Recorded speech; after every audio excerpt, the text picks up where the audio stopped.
Okay.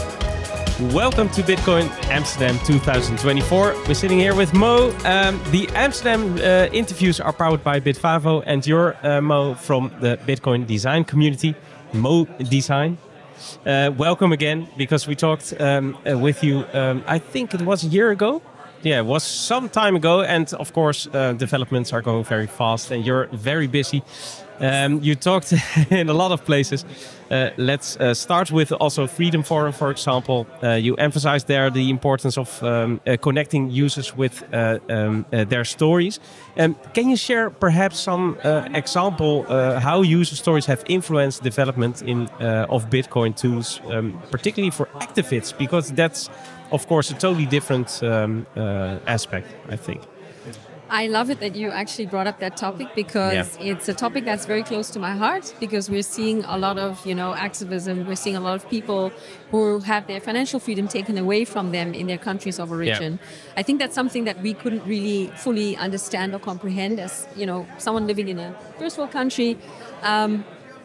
But in terms of their user stories, we are now at the beginning of really understanding their user stories. So this is my answer to the question, is that we're now at the stage of collecting data to create those user stories. And what I'm seeing is a few things, is that privacy is of the utmost importance to activists. A practical story of them is, I would like you to imagine that you've spoken up for your financial rights, or you've spoken up against the government in your country of origin, and you are then arrested. So your phone is taken away. So a practical use case is they would need to be able to access their Bitcoin without actually having access to their phone. How do they do that? And this is things where, Michael in the Bitcoin design community is researching inheritance. How could the Bitcoin wallet slowly release the funds to the people that in this person's community, so that if in a worst case scenario something would happen to him, then his funds are still available to his community. So it would need to be an inner, mechanism that would exist in the wallet that says this person hasn't used the wallet for the last 2 weeks or the last month, start to release the funds. And this is where, there's going to need to be multi-keys, because the people will need to sign in, access the funds, say, this kind of thing. So it's use cases that we've never dealt with. Some kind of inactivity trigger. That's you have already this already exists, but this mostly exists at paid services. For instance, Casa or other companies that provide this, but it's paid. So I can imagine that for the people that you guys are researching for, it's not they're not going to be able to pay for a service like that, right? No. And it needs a lot of trust then. So if the user can do it herself, then it's even better. I mean, of course.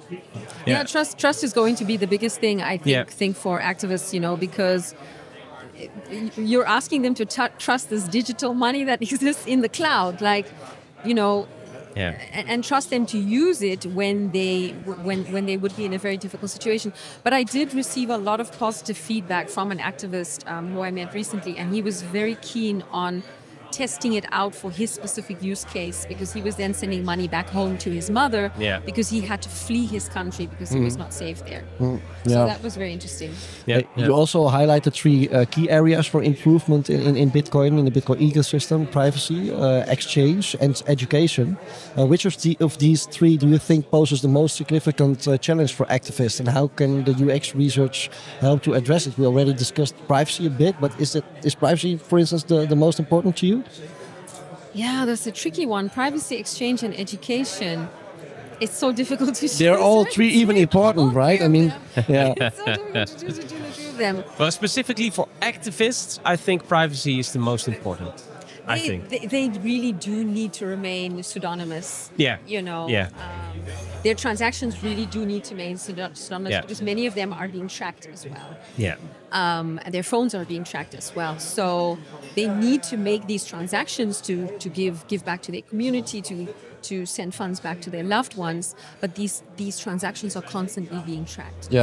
So they need to be able to do that in a safe, private way, because even if they would be in another country, they are actually still being tracked. Yeah. So it's privacy is really important, and I think that's really where silent payments comes in really beautifully. As a very practical solution. It's a real solution, because I also heard, I guess last week, about people that have press and sweater with press that are particularly targeted. So it's better to not see that you're from the press, right? And then so activists also, it's better to stay on the ground and do your thing, do your work without the target on your back. And coming back to your question, I think that, and I use the word trust very often, because I think what research does very well is it understands the psychology of people. The psychology of these people is that they are, they're rule breakers, and I think many of us are anyway. But they're rule breakers, they're rebels, they're questioning the way, the society that we live in. They're questioning the financial, setup of the ecosystems that we live in. But they're doing it at another level, and there are many people who trust them and who they lead. And I think that, when coming back to your question about education, this is only a hypothesis that cannot be said and say this should be true. But those people who are working as activists in their country of origin, they are also seen as leaders. If these leaders then trust this technology and then they educate people in their community, that's going to see adoption. Yeah, that's right. But exchange, I mean, if you can't exchange, of course, then there's no but there's no use case for Bitcoin if you can't exchange it. So maybe it's a bit of a shitty question. Because education, like you said, is their leader role, and then they, of course, can educate others. So and we were talking a little bit about a broader perspective, but if you look into how things work now with a hardware wallet, the 24-word seed can be complex, specifically when you're under psychological duress, of course. Are there any user experience design approaches or alternative solutions being considered to make it more accessible? Not any that I know of. No. And we've very recently touched on the seed phrase topic, specifically with regards to localization. Localization also relevant to make things more accessible. If you think of the 24 seed phrase, those words in different cultures can mean different things. So there's like these cultural sensitivities, like something for us like tennis ball might be okay for us here in Europe, but maybe it's not comfortable for people in the other country, right? So we're now looking at how can we localize more of the seed phrases, because if you localize the seed phrases, you also then make wallets more accessible. So just in that seed phrase area, I'll answer very honestly, I don't actually know of any solutions where it's like you don't need to remember your seed phrase, but I'd love to be involved, if anyone's thought of anything like that or thinking of solutions. Yeah, maybe Jack Dorsey released the BitKey wallet, which doesn't come with it doesn't come with a seed phrase. But again, this is a high quality project, pretty expensive. So I can imagine that for people in emerging markets, then it's also not suitable for them. But the technique behind it is maybe you could reach out to him. What's the mechanism behind it that they... I also think that's interesting that we tend to look at techniques or innovations or something, but maybe sometimes it's needed to be more creative and to think about things that are so super easy or just totally different or not technical at all. But I don't know. I don't have the answer. I'm literally just thinking off the top of my head now because you asked me this question and I'm like, okay, problem solved, like come up with a solution. Like, on our phones, when we unlock our phones, we can just, if you want to do a Z, pattern. You can just do that pattern recognition. I don't know, like that's something that the human brain can remember fairly easily, And as you said, if someone would be under duress or in an uncomfortable situation, we cannot expect them to remember seed phrases. But you open up your telephone like 20 times a day and you remember the pattern. So maybe you could remember the pattern and use that to then access your wallet. Yeah, it needs to be something from the memory, not biometrical, right? Because then you don't have control anymore. And biometrics don't work for people who I would classify as high-risk people. Yeah. No. Because they would be arrested and then their fingerprint would be actually put on their phone. Indeed. And it's, you know. Yeah. Yeah. Yeah, talking about high-risk users, you also spoke about the need for collaboration within the Bitcoin community to develop particular practical solutions for these people.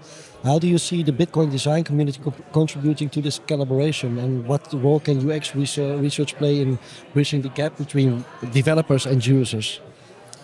Oh, there's so much. I can. You ask me a question which I can see in 2 hours, but there's many things. I think at the ground level, step number 1 is collect real use cases and real stories. The real stories need to the story is the beginning of the road. You put the story into the ground, you plant the seed, and that seed is then building the application, right? Yeah. The story of that real person. I don't know if you guys know about the website Humans of New York, right? No. It's where these interviewers, they walk around New York and they interview just regular people on the street, and they put these really, you know, very intimate, open stories about their lives with a big picture of their face. And I think what our ecosystem needs more of are more of these stories. We need to put these faces of these people with these stories in front of the entire ecosystem.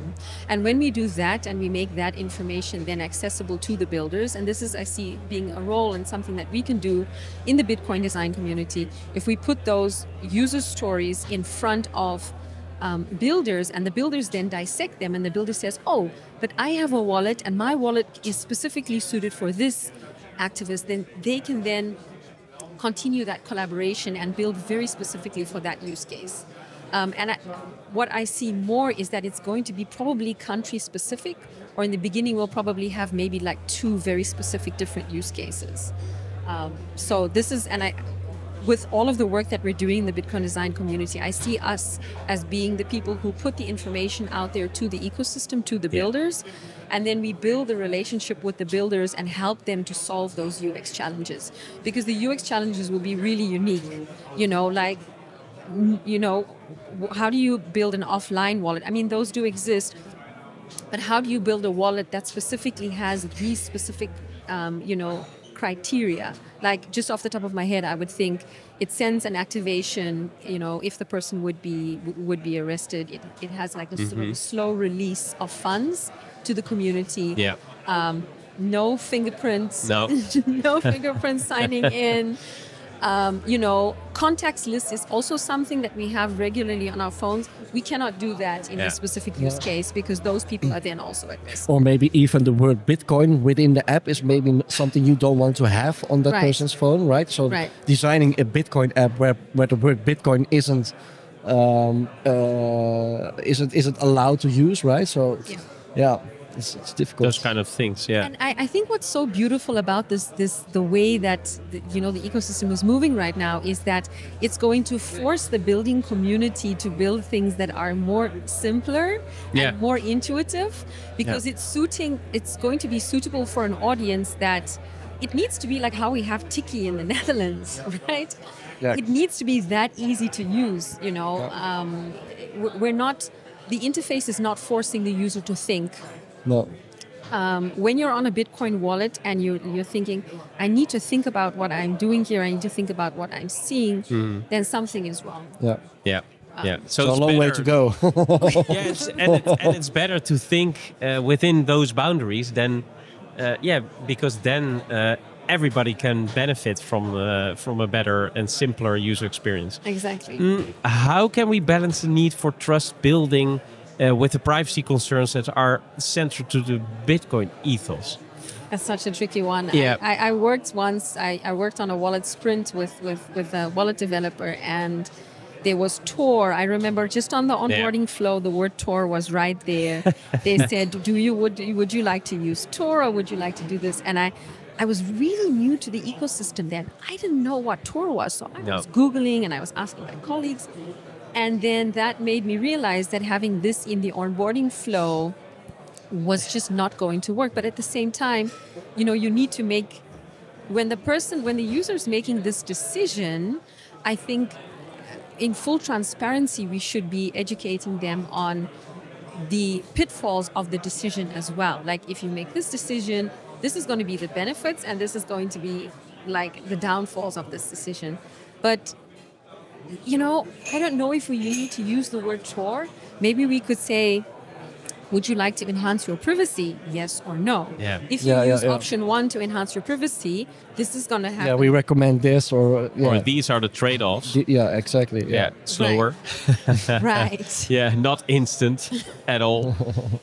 So it's a very tricky, I think, trade-off to balance, because we do need to be transparent of the decision.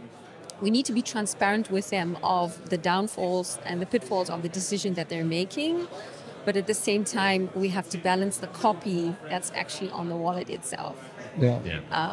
So we need, I think we need more UX writers in the industry. And I think something else we can also think about more is we have a lot of interfaces which the standard Bitcoin wallet that we have now is full of copy and words. Mm-hmm. Something that I'd like to see more of or have a fun design exploration with is, could we actually build something that has no words on it? Like, could we, you know, the ecosystem and people over the years have built so many different technologies that people use it so intuitively because they're like, I know what that icon means. I know what that icon means. Yeah, that's right. It's more difficult than if the layout is changing than to It's interesting because I have the same problem with memorizing the movements or memorizing things that you see visually. Then if you see something totally different, then it's so it takes so much time to change. It's like having a drawer and the knives are always right and you place them left and then it's not right and you're always, sometimes it takes years. It's really crazy. But people are different. So there are so many different people. And memory works differently with different people. And our new generation of the people using the wallet are going to be, you know, like the Gen Zers, right? The 17-year-olds, the 16-year-olds, our kids, my kids, you know. So they're gaming, you know. Yeah, they think differently. They're gaming. They know icons and things. If I watch my oldest daughter using Spotify, she automatically knows how to create a playlist. She's just swiping and I'm like... Yeah. I see the same with my daughter. Yeah. So this next generation that we're going to be building for, I think that we can even think out of the box in terms of how we're building, because they're reading less. So yes, they're reading less. And I say, well, it says what you need to do, but she doesn't read. No. They don't read. They just intuitively they're looking at images. Right. Yeah. So I think we can really play with this idea of using images to design, because that removes the language barrier as well. Yeah, that's right. Yeah. Well, to wrap things up, I thought you have something you want to ask. Well, you were talking about the developers and designers and users, and I was just thinking, how can we maintain a cohesive user experience when developers and designers work in such decentralized environments? Because that's also very difficult. It's a good thing, decentralization, but it makes it more difficult, I guess. I think that the biggest challenge we have is getting the information of the users and their friction points to the builders, to the designers, and to the developers. That's one of the biggest challenges I think we have right now in the Bitcoin open source ecosystem. It is a very real challenge, and I'll be very honest with you. We're still trying to develop ways of bringing this information forward to people. And I mentioned that in my talk. I spoke about something which I referred to as the open knowledge network. I would love to see data pulled in from all of the GitHubs of all of the open source wallets, and this to be shared with the entire ecosystem. Yeah. And I think that might be a solution. Yeah. We're now at Bitcoin 2024. The theme of this conference is Bitcoin in 2050. What are you hoping to get out of this conference to wrap this interview up? I'm hoping to, be on the ground, here, speak to a lot of people. And I think for me, being a researcher, I want to understand what they're experiencing right now. What do they want to see more of in Bitcoin wallets? Yeah. That's what I'd like to get out of this conference personally. And I'd love to build connections with other builders, and I'd love to invite them into the Bitcoin design community as well. Cool. It's a nice mission. Thanks again, Mo. Thank you, Mo. And keep it up. I mean, it's very important for everybody and for the Bitcoin space to develop these things. So thanks again. Thank you. Till next Thank you time. so much. Till next time. Bye-bye. Bye-bye.